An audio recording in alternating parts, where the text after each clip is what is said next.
Good morning all of you. आइए हम सभी लोग भौतिक भूगोल के अंतर्गत आज पृथ्वी के बल के बारे में अध्ययन करते हैं। पृथ्वी के जो बल होते हैं वो दो प्रकार के होते हैं, एक आंतरिक बल, दूसरा बहिर्जात बल या बाह्य बल। तो आज हम लोग बाह्य बल के बारे में अध्ययन करेंगे। बाह्य बल को हम लोग भूगोल के भाषा में अन्नाच्छादन कहते हैं। जी हाँ, क्या कहते हैं? अन्नाच्छादन कहते हैं। जी हाँ, क्या कहते हैं? अन्नाच्छादन कहते हैं। तो आइए हम आप सभी लोग आज जानते हैं कि अन्नाच्छादन क्या है। जी हाँ, बहिर्जात प्रक्रियाएं अपनी ऊर्जा सूर्य द्वारा प्राप्त ऊर्जा एवं अंतर्जनित शक्तियों से उत्पन्न प्रवणता से प्राप्त करती हैं। जो बहिर्जात शक्तियाँ होती हैं, बल होते हैं, वो अपना जो प्रोसेसिंग करती हैं अपनी ऊर्जा सूर्य द्वारा प्राप्त करती हैं। किसके द्वारा प्राप्त करती हैं भाई? सूर्य द्वारा प्राप्त करती हैं। जी हाँ, उसके बाद अंतर्जनित शक्तियों के से उत्पन्न जो प्रवणता होती है, जी हाँ, क्या होती है भाई? प्रवणता होती है, उससे प्राप्त करती हैं। अर्थात जो बहिर्जात प्रक्रिया है वो अपना शक्ति किससे प्राप्त करती हैं? सूर्य द्वारा प्राप्त करती हैं और अंतर्जनित शक्तियों से उत्पन्न प्रवणता द्वारा प्राप्त करती हैं। अन्नाच्छादन के अंतर्गत अपक्षय, अपरदन, परिवहन एवं बृहत क्षरण को शामिल किया जाता है। जी हाँ, आइए हम सभी लोग अन्नाच्छादन की जो प्रोसेसिंग होती है वह कितने प्रकार की होती है आइए हम लोग जानते हैं। तो जो इसकी प्रक्रियाएं होती हैं, इससे प्रोसेसिंग के द्वारा अपक्षय होता है। जी हाँ, क्या होता है भाई? अपक्षय होता है, बृहद संचलन होता है और अपर्दन होता है। जी हाँ, क्या होता है भाई? अपर्दन होता है। इसी अपर्दन को परिवहन भी कहते हैं। जी हाँ, क्या कहते हैं? परिवहन भी कहते हैं।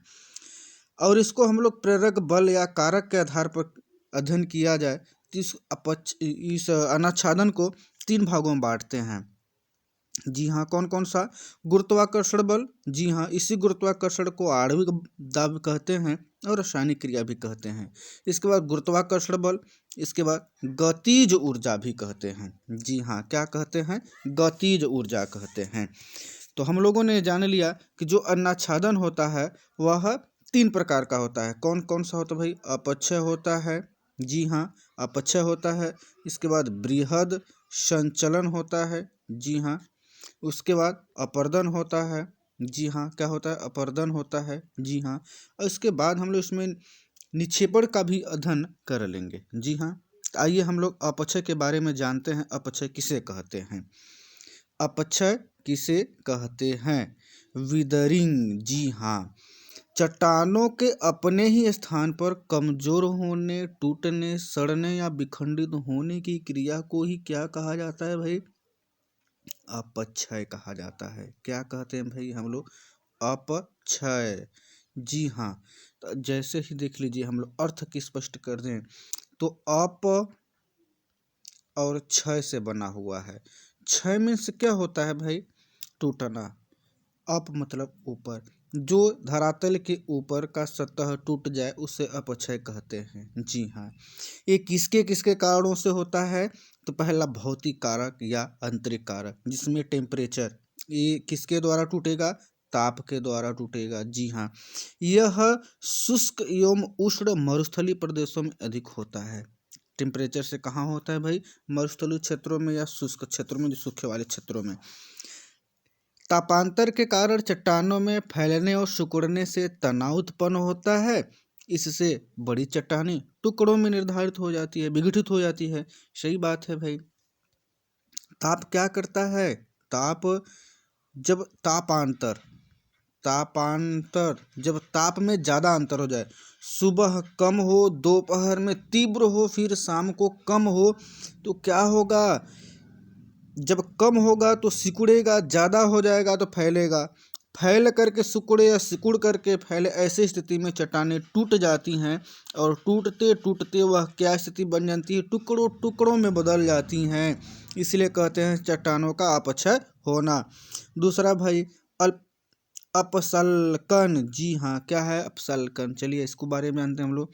कुछ चट्टानें ऊष्मा की अच्छी चालक नहीं होती हैं। जो कुछ चट्टानें होती हैं ऊष्मा का अच्छा संचालक नहीं कर पाती हैं, कुचालक होती हैं अर्थात चालक नहीं होती हैं।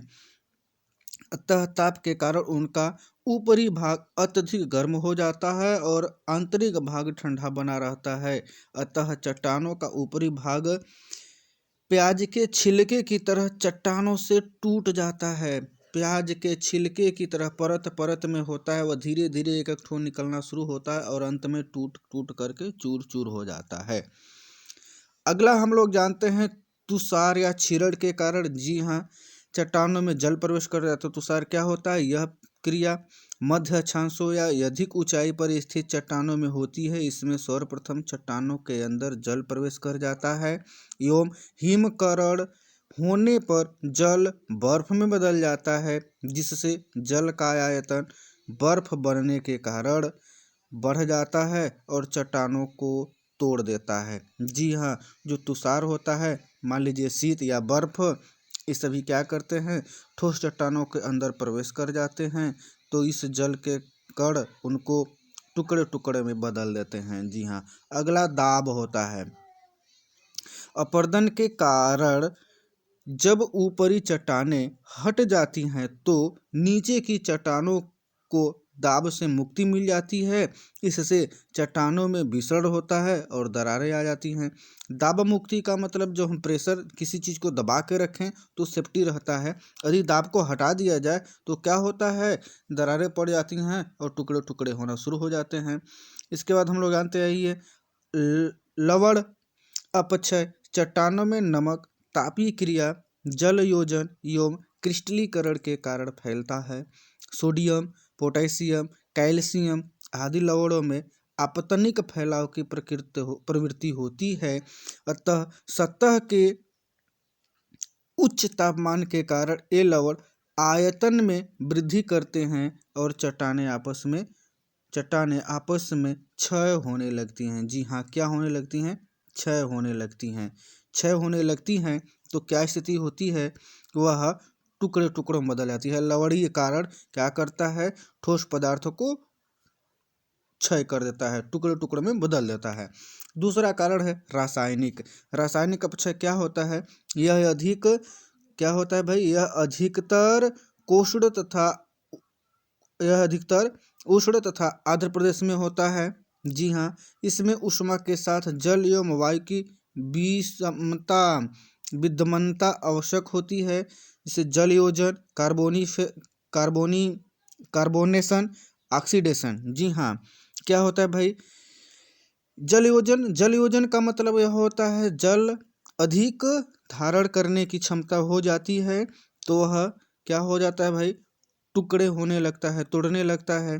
कार्बोनीकरण यदि जैसे देखिए जल योजन के बारे में फिर से देख लेते हैं हम लोग। जल योजन क्या है भाई? जल योजन खनिज स्वयं जल धारित करके विस्तारित हो जाते हैं तथा आयतन में वृद्धि हो जाने के कारण चट्टानों को तोड़ते हैं। जैसे जल योजन का मतलब धरातल या चट्टानें जल को सोख लेना।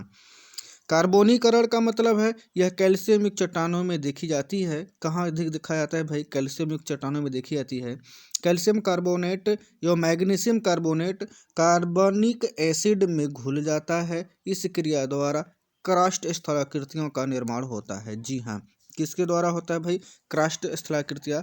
कार्बोनीकरण का मतलब है कि जो कुछ ऐसे पदार्थ हैं जिनमें कार्बन युक्त पदार्थ हो जाते हैं, जिसे वह ठोस पदार्थ को टुकड़े टुकड़े में करने में सहायता हो जाती है।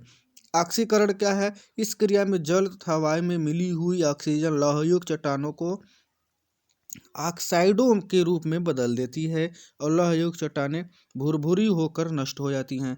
ऑक्सीकरण का मतलब से जंग कहा जाए। किसी भी ठोस चट्टानों में जंग या वायु नमी की मात्रा से हो जाने के कारण वह लौहयुक्त हो जाता है, अर्थात लौहयुक्त होने पर वह जंग के रूप में टुकड़े टुकड़े में या भूरे भूरे होकर के नष्ट हो जाता है। जी हाँ, आइए अगला हम लोग देखते हैं रासायनिक अपक्षय और भौतिक अपक्षय में अंतर क्या होता है। जी हाँ, रासायनिक अपक्षय क्या है? रासायनिक अपक्षय यह उष्ण एवं आर्द्र प्रदेशों में होता है। जी हाँ, कहाँ होता है?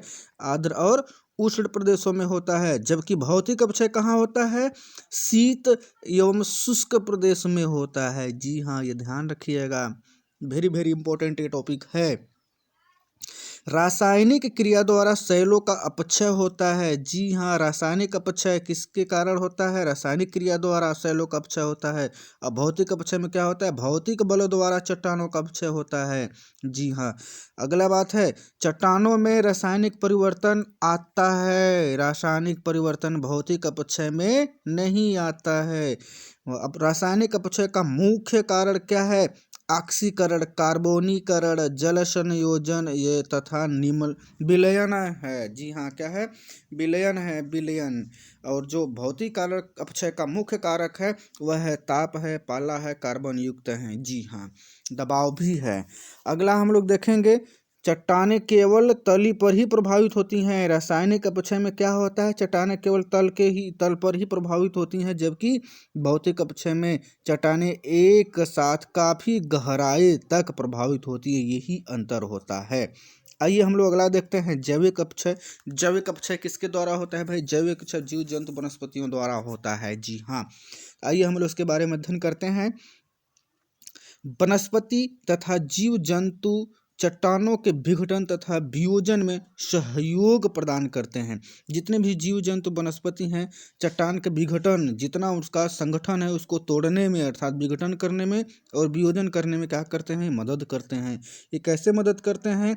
तो जो जैविक कैसे मदद करते हैं भाई? जीव जंतु हैं, सड़ते गलते हैं तो क्या करते हैं? ठोस पदार्थों को विघटित कर देते हैं। आइए हम लोग जानते हैं, जो जैविक अपक्षय वह 3 प्रकार का होता है। कौन कौन सा भाई? वनस्पति होता है, जीव जंतु होता है, मानव होता है। जी हाँ, मानव, वनस्पति और जीव जंतु। कीड़े मकोड़े एवं बिलकारी प्राणी लगातार धरातलीय चट्टानों को ढीली व पोली बनाते हैं, जिससे उनका विघटन आसानी से हो जाता है। जी हाँ, जैसे कुछ कीड़ों मकोड़े या बिलकारी मतलब चूहा, कुछ ऐसे जीव जंतु जो बिलों में रहते हैं, ये क्या करते हैं? धरातल के चट्टानों को ढीला करते रहते हैं, मतलब उसमें होल करते रहते हैं, पोली बनाते रहते हैं, जिससे उनका जो संगठन है वह आसानी से विघटित हो जाता है। जी हाँ, टूट जाता है। और वनस्पति क्या करती है? वनस्पति अपनी जड़ों द्वारा चट्टानों को क्या करती हैं? दरारें, जो वनस्पतियां होती हैं जड़ों द्वारा चट्टानों में दरारें पैदा कर देती हैं। जी हाँ, जितने भी पेड़ पौधे हैं उनकी जो जड़ें होती हैं वो धरातल के अंदर चली जाती हैं, जिससे वह अपक्षय के कारण बन जाती हैं और वह भूमि ढीली हो जाती हैं, जिससे वह टूटने के लिए मजबूर हो जाती हैं, टूट जाती हैं। मानवीय गतिविधियाँ, जैसे मानव खनन करता है, निर्माण करता है, विभिन्न प्रकार का ऐसा कार्य करता है, जैसे कुआं खोदता है, खनन खोदता है, ठीक है ना, सड़क का निर्माण करता है, ये सब विभिन्न कार्य करके वह क्या करता है भाई? मानव अपक्षय कहलाता है। अर्थात अपक्षय की बात किया जाए, जीव जंतुओं के द्वारा 3 प्रकार की होती है। कितने प्रकार की होती है? 3 प्रकार की। वनस्पति द्वारा, वनस्पति क्या करते हैं? अपने जड़, पेड़ पौधे, वनस्पतियों मतलब पेड़ पत्ते और इत्यादि के द्वारा वो धरातल के अंदर और धरातल के ऊपर जाते हैं और उसको नष्ट करना शुरू करते हैं। जीव जंतु भी कुछ ऐसे हैं जो बिल बनाते हैं, धरातल के ऊपर भी रहते हैं, तोड़ने में मदद करते हैं। मानव की तो पूछिए ही मत, मानव कितना इस धरातल को अपक्षय करने में है।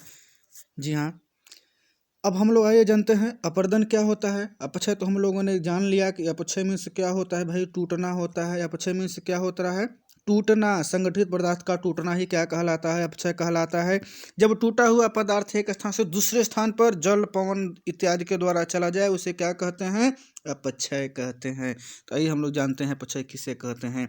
अपक्षय द्वारा प्राप्त पदार्थों का अन्यत्र स्थानांतरण परिवहन कहलाता है। जी हाँ, जब अपक्षय टूटा हुआ पदार्थ है वह किसी कारण अन्यत्र स्थान पर चला जाता है, उसी को कहा जाता है परिवहन कहा जाता है। परिवहन क्रिया में पदार्थों का अपक्षय अपरदन कहलाता है। फिर दूसरी बात कहा गया है, परिवहन क्रिया में पदार्थों का अपक्षय अपरदन कहलाता है। जी हाँ, अब ये जो अपक्षय होता है इसमें भी अपक्षय होता है, अपरदन में भी अपक्षय हो जाता है। जैसे अपघर्षण, सन्निघर्षण क्या होता है भाई? पदार्थ जब जाते हैं तो जाने की प्रक्रिया कई प्रकार की होती है। जैसे यहाँ पर टूटा हुआ पदार्थ है वह किसी कारण चला आएगा। जी हाँ, जैसे हम लोग देखे हैं कि हमारा पर्वत हो गया है, इस पर वनस्पतियाँ पाई जाती हैं, ठीक है ना। अब यहीं से नदी निकली हुई है, ठीक है ना। अब ये नदी निकली हुई है, ठीक है, जा रही है, तो इसके साथ जो भी पदार्थ आएंगे रास्ते में टूटते हुए चलेंगे। क्या करते हुए भाई चलेंगे? टूटते हुए चलेंगे। तो चलिए हम लोग जानते हैं अपघर्षण। जब किसी प्रक्रम द्वारा अपने साथ कंकड़ पत्थर इत्यादि बहाकर लाए जाते हैं, ये कंकड़ पत्थर अपने संपर्क में आने वाले चट्टानों को तोड़ देते हैं, तो उसे अपघर्षण कहते हैं। जी हाँ। दूसरा है सन्निघर्षण। किसी प्रक्रम के साथ बहने वाले पदार्थ आपस में टकरा टकरा कर टूट जाते हैं, चूर हो जाते हैं, क्रिया क्या कहलाती है? सन्निघर्षण कहलाती है। फिर से समझिए भाई, जो चीज धरातल को रगड़ते हुए चले उसे अपघर्षण कहते हैं, और जो चीज आपस में रगड़ते हुए और धरातल को रगड़ते हुए चले, आपस में भी प्लस चूर रूप में बदल जाए, उसे सन्निघर्षण कहते हैं। जी हाँ। आगे आइए हम लोग जानते हैं घोलन क्रिया या संक्षारण किसे कहते हैं। जब जब क्रिया द्वारा जल द्वारा जब जल क्रिया द्वारा घुलकर शैल से अलग होना घोलन कहलाता है। सही बात है। घोलन किसे कहते हैं? जब धरातल को घोल दे, किसी भी जल जब किसी ठोस भूभाग को घोल दे और घोल कर क्या क्या कर दे, वो अलग अलग कर देता है, उसे क्या कहते हैं? घोलन है। जैसे हम लोग एक मिट्टी का टुकड़ा ले लेते हैं और इस मिट्टी के टुकड़े में हम लोग पानी डालना शुरू करते हैं, क्या करेगा? ये ठोस पदार्थ है और गलते गलते क्या हो जाएगा भाई? यह अलग अलग हो जाएगा। अलग अलग हो जाएगा, उसी को क्या कहते हैं? हम लोग घोलन कहते हैं। जी हाँ। अगला हम लोग देखेंगे जल गति क्रिया। जी हाँ, जल गति क्रिया किसे कहते हैं? यह सागरी तरंगों एवं नदी द्वारा होता है। इसमें जल की तीव्र गति के कारण चट्टानें टूटती हैं। जल गति क्रिया क्या करता है? सागरों में होता है, नदियों में होता है। देखे होंगे नदियों और सागरों के तटों पर तीव्र गति से वह कटाव करती है चट्टानों की और उसे टूट जाता है। दूसरा जलदाब। अगला जो जलदाब क्रिया है, जलदाब क्रिया क्या है भाई? यह मुख्यतः सागरी तरंगों द्वारा होता है। कहाँ होता है भाई? सागरी तरंगों द्वारा होता है। चट्टानें जल के दबाव के कारण टूट जाती हैं। जब सागर का दबाव, जल का दबाव स्थल पर पड़ता है तो वह स्थल टूट जाता है तो वह टूट करके मिट्टी में घुल जाता है, जिसे हम लोग सागर ठोस भाग का टूटना कहते हैं, और वह धीरे से जल में चला जाता है। दूसरा है उत्पाटन। उत्पाटन क्या होता है? उत्पाटन क्या होता है? जी हाँ, आइए हम लोग उत्पाटन के बारे में जानते हैं। यह हिमानियों द्वारा होता है। किसके द्वारा होता है भाई? हिमानियों। उत्पाटन मतलब कि ठोस भाग को, जैसे आप देखिए, जैसे ये पर्वत हो गया, इस पर बर्फ पड़ गया, ठीक है ना। उत्पाटन मतलब यह टूटेगा, और टूटेगा तो धरातल को तोड़ते हुए नीचे लेकर चला आएगा, तोड़ करके लेकर के नीचे चला आएगा, इसे कहते हैं उत्पाटन। यह हिमालयों द्वारा होता है, हिमानियों द्वारा, ग्लेशियर द्वारा होता है। इसमें हिमानी अपने मार्ग में आने वाली चट्टानों को तोड़ती है और साथ में लेकर चली जाती है, उसे कहते हैं उत्पाटन। अगला हम लोग जानते हैं अपवाहन। जी हाँ, क्या जाते हैं? अपवाहन। यह पवनों द्वारा होता है। जब पवन अपने स्थान से उड़ता है तो अपने साथ तष्टकणों को भी तोड़ कर लेके चला जाता है, वह क्या कहलाता है? अपवाहन। आइए हम तो जानते हैं इसको, अपवाहन किसे कहते हैं? अपवाहन यह पवनों द्वारा होता है। जी हाँ, किसके द्वारा होता है? यह पवनों द्वारा होता है। इसमें पवनों द्वारा चट्टान तोड़ा जाता है और अपने साथ बहा करके ले जाता है, इसे अपवाहन कहते हैं। जैसे आंधी तूफान आया और हवा में उड़ा, हवा में जितनी कर्ष हैं ले आकर के यहाँ छोड़ दिए, ले जाने की क्रिया को क्या कहते हैं? अपवाहन कहते हैं। जी हाँ। अपक्षय और अपर्दन तीनों चीज हम लोगों ने जान लिया। साथ ही यही जानते हैं कि जो इसमें निक्षेप होता है, ठीक है ना, निक्षेप को ही निक्षेपण कहते हैं। ये क्या होता है? जो टूटा हुआ भाग होता है, टूटा हुआ भाग मतलब अपक्षय, और एक स्थान से दूसरे स्थान पर ले जाना क्या कहलाता है? अपर्दन। और उसको एक जगह रख देना क्या कहलाता है? निक्षेपण। जी हाँ, हम लोगों ने आज अपक्षय और अपर्दन का विस्तृत अध्ययन कर लिया है। उम्मीद है आपको समझ में आया होगा। यदि अब इस वीडियो थोड़ा आपको तीव्र गति लग रहा है तो आप इसको पॉज करके, रोक रोक करके आप इसको समझ सकते हैं। जी हाँ, इसी के साथ जय हिंद, वंदे मातरम, नमस्कार।